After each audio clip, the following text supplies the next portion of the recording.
Buenas tardes. Hoy vamos a desarrollar algunos aspectos de la protección de la vivienda, en particular destinado a trabajar algunas cuestiones vinculadas a los regímenes económicos del matrimonio y también al régimen específico de las uniones convivenciales establecido por el Código Civil y Comercial. Bien, de la vivienda puede decirse, como dijo ya hace muchos años Aida Kemmelmacher en un libro clásico sobre el tema, que esta es la que en el plano material le da el amparo a la persona, a la seguridad, a la integridad física, lo protege de lo que tiene que ver con los peligros naturales y aún de las amenazas sociales. Jurídicamente es el espacio que garantiza la efectividad de los derechos de la personalidad, en particular en el plano moral es el centro de la esfera de la intimidad, de lo que conocemos como intimidad, variante por supuesto a lo largo de los siglos, de los años, y tan puesta en jaque en estos tiempos, ¿verdad? Es el santuario, en todo caso, de la vida privada, donde se refugia la vida privada de las personas.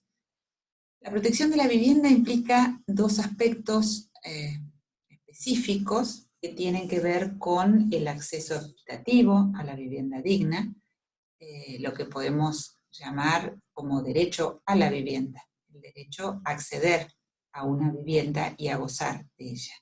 Y por otra parte, el amparo de la vivienda, propiamente dicho, está planteado como el resguardo de aquel lugar que ya se alcanzó o que se obtuvo para poder vivir, ya sea a través de un título de propiedad o a través de otro medio legítimo de adquisición. Este es el derecho sobre la vivienda.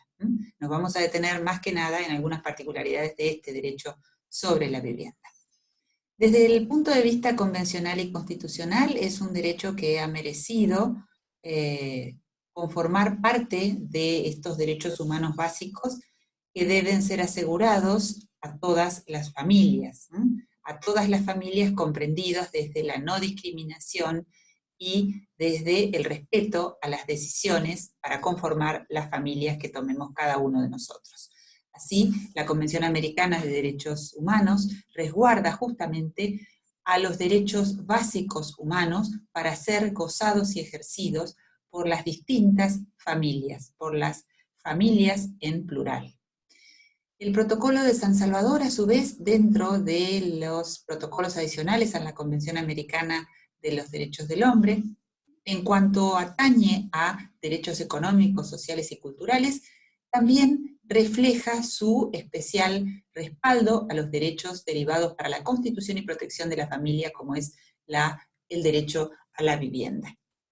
Sabemos que la Corte Interamericana de Derechos Humanos ha resguardado a las familias sin discriminaciones y ha expresado su repudio hacia las formas discriminatorias de regular o de aceptar a las familias, tanto sea en el caso Atalarrifo, ya por ustedes conocido, como en Fornerón, ¿no? Y destacando que la protección familiar no solamente concurre en favor de las familias basadas en el matrimonio, llamemos tradicional, sino que revierte también en función de los lazos familiares de hecho en general, donde eventualmente las personas no lleven a cabo matrimonio, o en aquellos supuestos en los cuales no haya celebración de nupcias.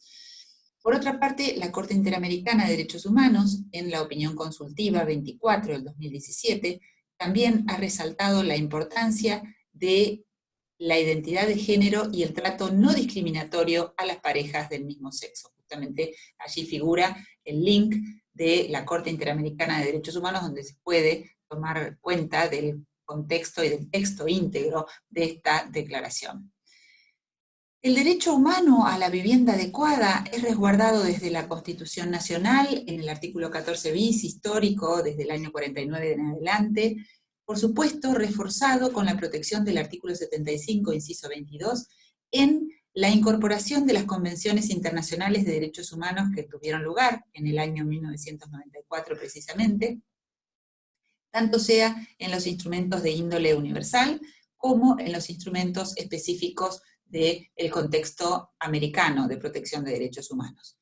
En especial debemos recalar y hacer énfasis en el Pacto Internacional de Derechos Económicos, Sociales y Culturales, mencionado en último término, y en especial en el artículo 11 y en las observaciones generales derivadas de la interpretación que efectúa el Comité General de los Derechos del Pacto Internacional de Derechos Económicos, Sociales y Culturales. Hay fundamentalmente dos observaciones generales destinadas a la interpretación del derecho y a la protección del derecho a la vivienda. Tanto la observación general número 4, el derecho a una vivienda adecuada, contextualizando el criterio de vivienda adecuada, como el derecho a una vivienda adecuada y los desalojos forzosos tratados en la observación general número 7. Desde este punto de vista, es importante destacar, entre muchas otras cuestiones, dentro de la observación general número 4, la interpretación del derecho a la vivienda, no ya en un sentido estricto o restrictivo, sino en la interpretación de un derecho que tenga que ver con vivir en seguridad, en paz, en dignidad, ¿no? Y así es esto como para entender que el concepto de la vivienda adecuada implica disponer de un lugar donde poder aislarse, si se desea, un espacio adecuado, con ámbitos de seguridad adecuada también, iluminación, ventilación, infraestructura, acceso a los servicios básicos. Todo esto conforma la noción de vivienda adecuada. De alguna manera, estos incisos de la A a la G describen los elementos, los requisitos que valora la opinión consultiva, perdón, la observación general, para hablar y aceptar el criterio de una vivienda adecuada: la seguridad de la tenencia, la disponibilidad de servicios, los gastos soportables para su habitador, la habitabilidad, la asequibilidad de servicios, el lugar y, como pauta final, la adecuación cultural. Adecuación cultural sumamente necesaria en estos tiempos de migraciones internas e internacionales, en pos de asegurar justamente los derechos de las personas migrantes.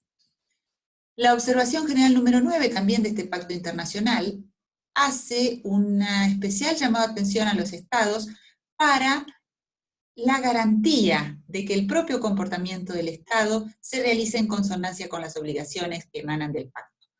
Y señala particularmente que los tribunales, los jueces, las juezas, son las personas encargadas de lograr el respeto a las obligaciones internacionales en materia de derechos humanos cuando el propio Estado o los propios particulares per se no agoten el cumplimiento de este derecho. Entonces, señala la obligación del Estado en términos generales de dictar normas y actividades y prácticas que tengan consonancia con las obligaciones emanantes del pacto, y la obligación específica del Poder Judicial en este sentido.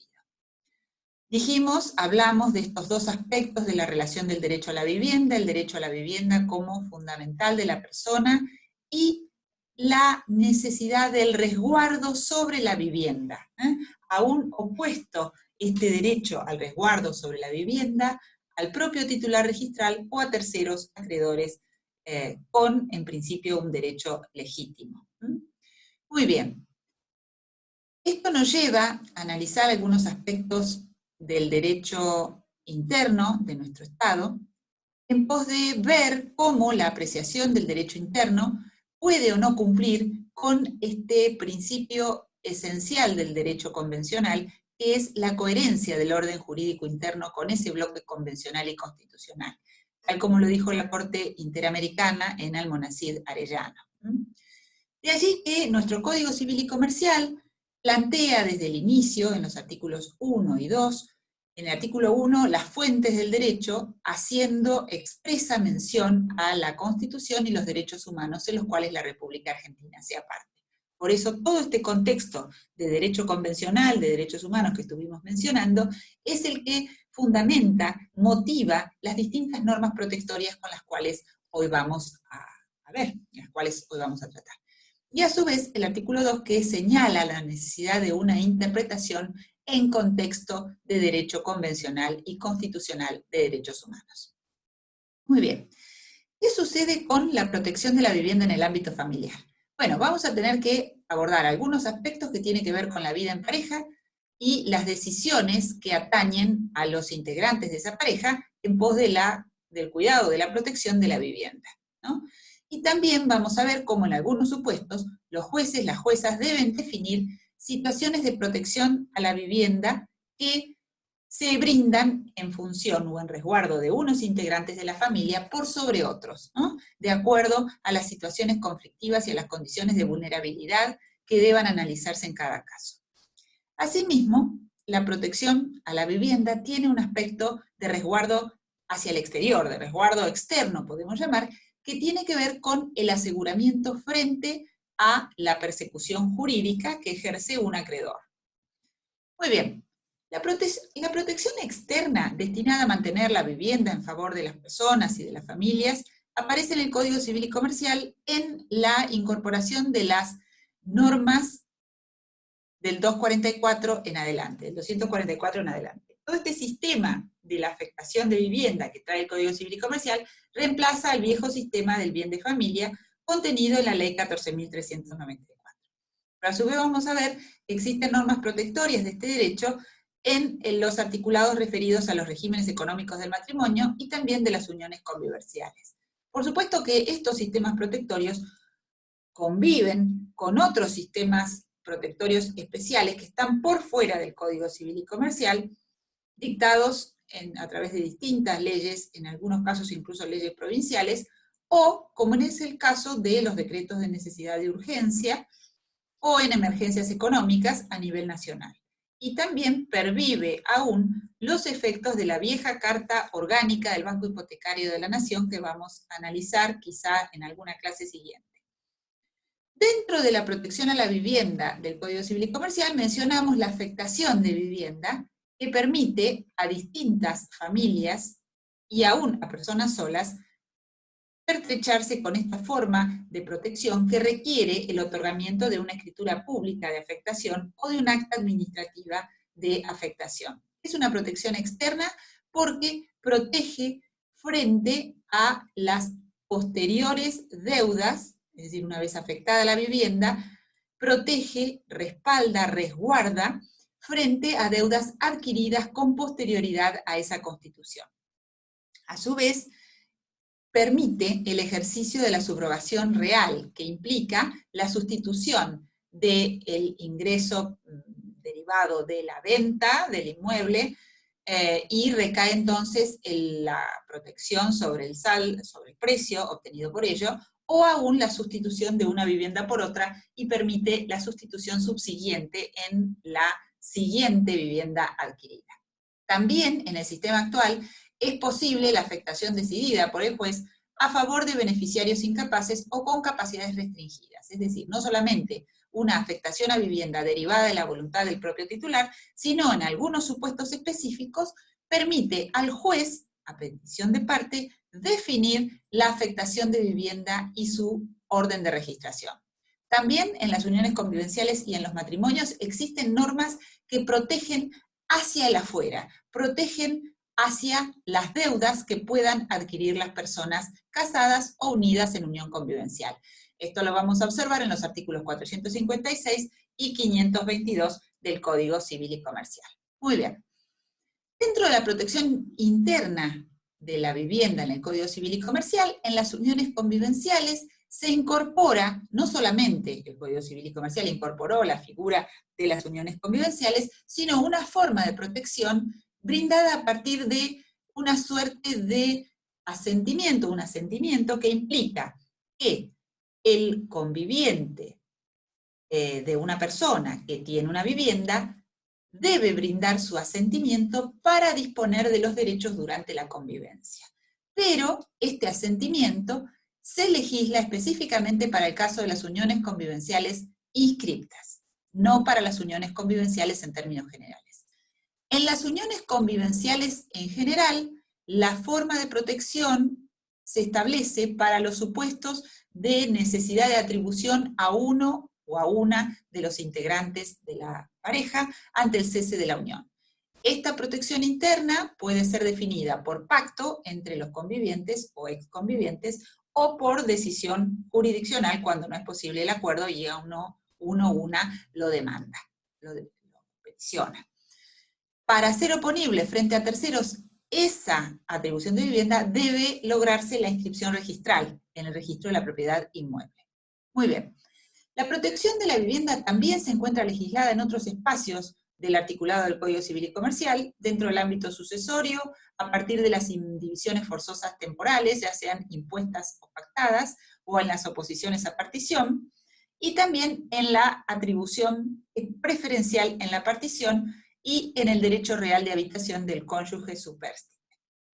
Como derecho no hereditario, pero derivado de la muerte de uno de los integrantes de la pareja unida convivencialmente, existe también el derecho real de habitación al conviviente supérstite. Reitero, no como parte del derecho sucesorio, porque en el sistema legal argentino aún no hay reconocimiento de derechos hereditarios a la persona conviviente supérstite frente al fallecimiento de él o la conviviente, él o la unida convivencial. Bien, dentro de los matrimonios, ¿qué podemos encontrar como protección de la vivienda en forma específica, ya sea interna o hacia la afuera? Bueno, en los regímenes económicos de los matrimonios, en especial en las disposiciones comunes a todos los regímenes, nos encontramos con la norma contenida en la primera parte del artículo 456. El artículo 456 del Código Civil y Comercial establece la necesidad del asentimiento del cónyuge para la disposición de derechos en términos generales sobre la vivienda familiar y de los muebles indispensables de ella, ¿no?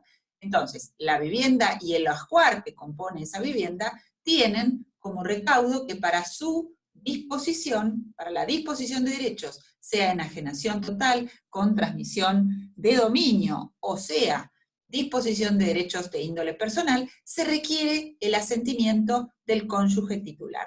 Perdón, el cónyuge titular, su disposición y el asentimiento del cónyuge de este.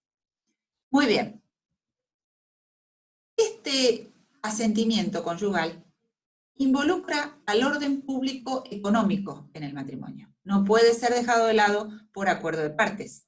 Es una restricción a la libre disposición de los miembros de la pareja y refiere a disposiciones, como dijimos, tanto de derechos reales como de derechos personales. Implica una limitación en la capacidad de disponer del cónyuge titular del bien en el sistema de administración separada del régimen de comunidad y en el régimen de separación, fundada en esta tutela específica de este ámbito tan particular que es la vivienda. Tenemos que tener presente que se aplica a los dos regímenes, al régimen de comunidad y al régimen de separación. El asentimiento implica una limitación para la facultad de disposición del titular, no es disposición en sí mismo, es asentir una especie de derecho de veto frente a la decisión del titular registral. Si la oposición no fuere fundada, o si el cónyuge no pudiera brindar ese asentimiento, el titular registral tiene derecho a solicitar la autorización judicial supletoria, que será brindada en caso de contemplarse adecuadamente el interés familiar en la decisión. Por otra parte, la omisión de la prestación del asentimiento da lugar a la posibilidad de una acción de nulidad relativa por parte del cónyuge que debió prestar su asentimiento y a quien no le fue requerido. La forma deberá ser otorgada en la misma forma a la cual se requiere para el acto principal al que el asentimiento accede. Así, si es una escritura traslativa de dominio, la que condiciona el acto de disposición o la que debe otorgarse para el acto de disposición, también el asentimiento requerirá de esta forma de exteriorización de la voluntad. Muy bien, los recaudos y requisitos del asentimiento contenidos en el artículo 457 dan cuenta de la necesidad de otorgar el asentimiento para el acto jurídico a otorgar en sí, sobre el acto en sí, y sobre sus elementos constitutivos, sobre sus elementos más gravitantes en la toma de decisión. Precio, modalidad de pago, condición de entrega de la posesión del bien. Estos son elementos constitutivos. Dijimos también entonces que puede ser contemplado a través de una autorización judicial supletoria, en caso de no ser posible o de negativa infundada a la prestación de este asentimiento. Para la venta, entonces, necesitamos este asentimiento. El asentimiento también se requiere en caso de estar la vivienda familiar afectada al sistema protectorio del Código Civil y Comercial del 244. El asentimiento se requiere también para la transmisión de la vivienda afectada y para la desafectación y cancelación de la inscripción. Este mismo artículo 456 establece la inejecutabilidad de la vivienda, y allí entra a regir entonces el sistema protectorio hacia el exterior, el sistema protectorio frente a los posibles acreedores de estas personas casadas, a quienes se les aplica estas disposiciones comunes a todos los regímenes. La inejecutabilidad de la vivienda familiar implica que ella no puede ser ejecutada por deudas contraídas después de la celebración del matrimonio. ¿Qué excepciones existen? Bueno, las deudas que hayan sido contraídas por ambos cónyuges conjuntamente o por uno de ellos con el asentimiento del otro.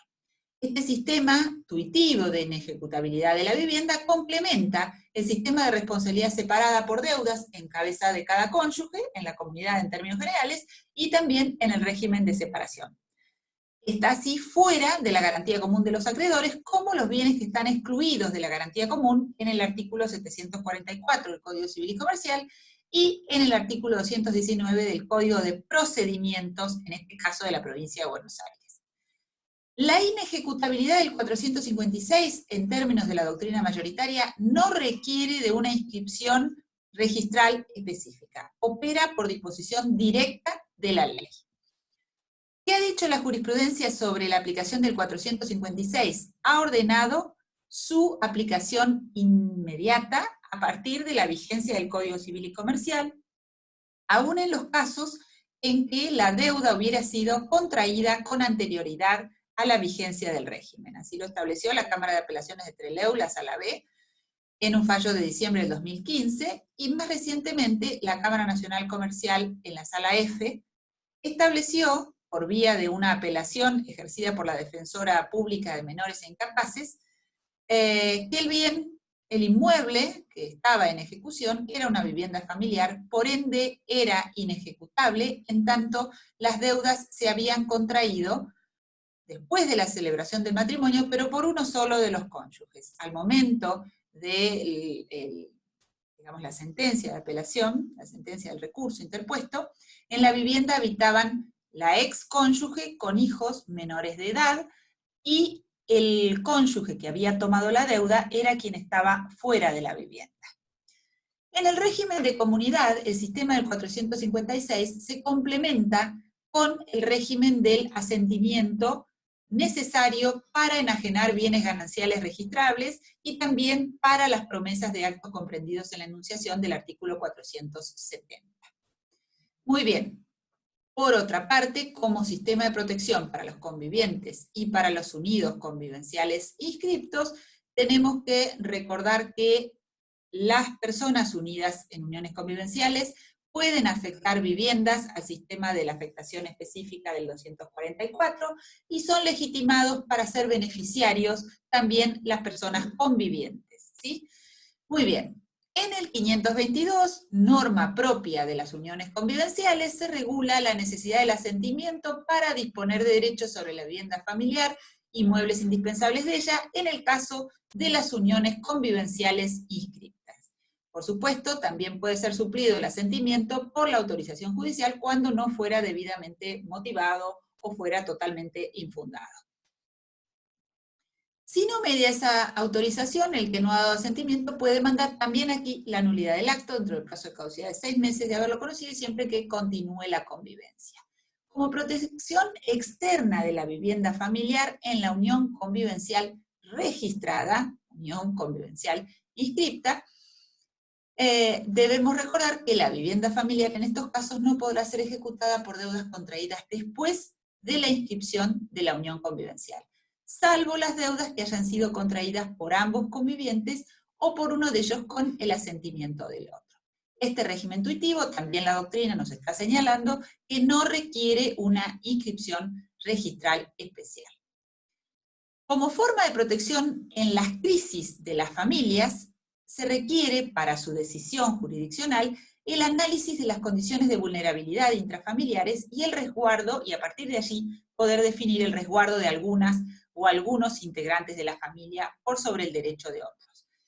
En estos supuestos, ya sea en la crisis matrimonial o en la crisis de las uniones convivenciales, opera un buen campo de aplicación de la autonomía de la voluntad. Pero en caso de defecto de autonomía de la voluntad y defecto de pacto para la atribución de la vivienda, entran a regir las disposiciones que se dicten a partir de decisiones judiciales.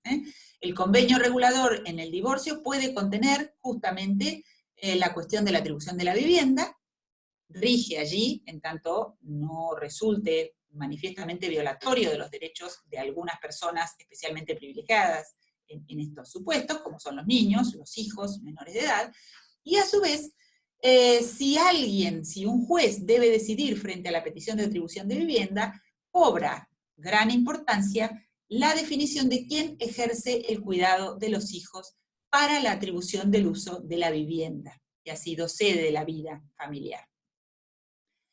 A su vez, es importante tener en cuenta que en estas decisiones de atribución de vivienda, el juez tiene potestades también para eventualmente definir alguna contraprestación en favor del titular de la vivienda, ya sea condómino o titular exclusivo de la vivienda.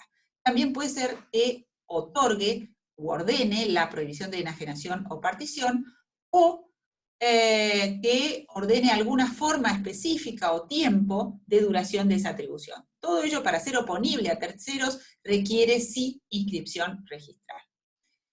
También es importante recordar que en estas atribuciones, eventualmente el juez puede ordenar la afectación a vivienda de la cual hablamos en un comienzo. Y a su vez, frente al cambio de circunstancias de la vida de los integrantes de la familia, puede ordenarse también el cese de la atribución, ¿sí?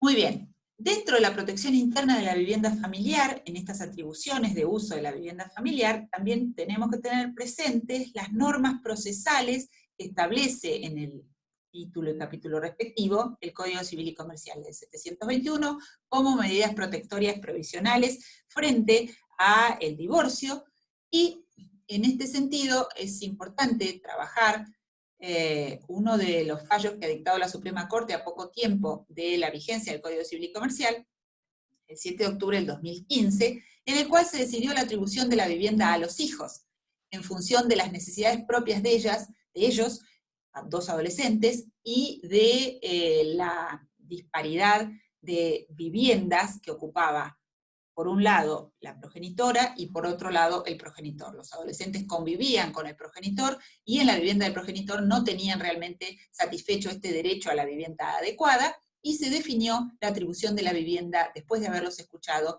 en el ámbito de la Suprema Corte. Muy bien, dentro de la protección interna y el cese de las uniones convivenciales también cabe aplicar estas normas contenidas de la posibilidad del pacto entre los convivientes, a partir de lo normado en el 514, o de la atribución definida por el 526 por orden judicial. En principio, hay un plazo establecido desde la ley, que es que la atribución de la vivienda no puede ser mayor a 2 años desde el cese de la convivencia.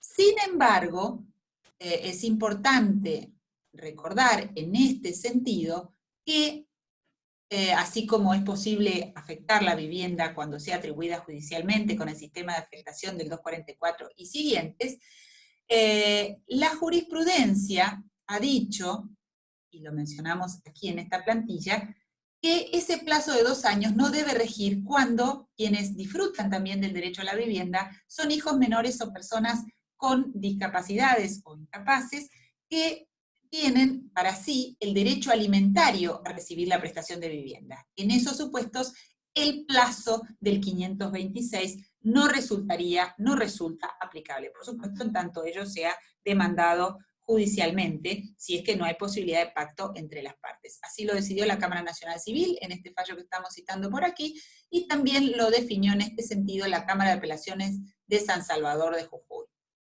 Es importante tener presente que hay numerosos supuestos, quizá no contemplados en el Código Civil y Comercial, que requieren, frente al cese de las uniones convivenciales, formas de decisión judicial que contemplen el derecho de personas en condiciones especiales de vulnerabilidad, como puede ser el caso de niños y niñas que se encuentren en guarda. Por esto esta cita de este fallo de Mar del Plata, que pueden ustedes ubicar en los archivos JUBA también, más allá de la cita online, en el cual se resguardó la atribución de vivienda en favor de quien ejercía la guarda de niños y niñas menores de edad después del cese de la unión convivencial. Es, por cierto, muy complejo en estos tiempos de crisis de la vivienda la suerte de decisiones que deben tomarse en torno a la definición de la atribución de vivienda familiar. De alguna manera, como dijo hace ya tiempo David Grossman, un literato judío, la parte más importante de la vida de una persona se despliega en el ámbito de la vivienda familiar, de la casa. Y por eso esta preocupación específica del legislador por resguardar la vivienda familiar en favor de las familias y de los integrantes de ellas. Bueno, muchas gracias, buenas tardes, y vamos a continuar en otra clase Zoom con otros aspectos de la protección de la vivienda.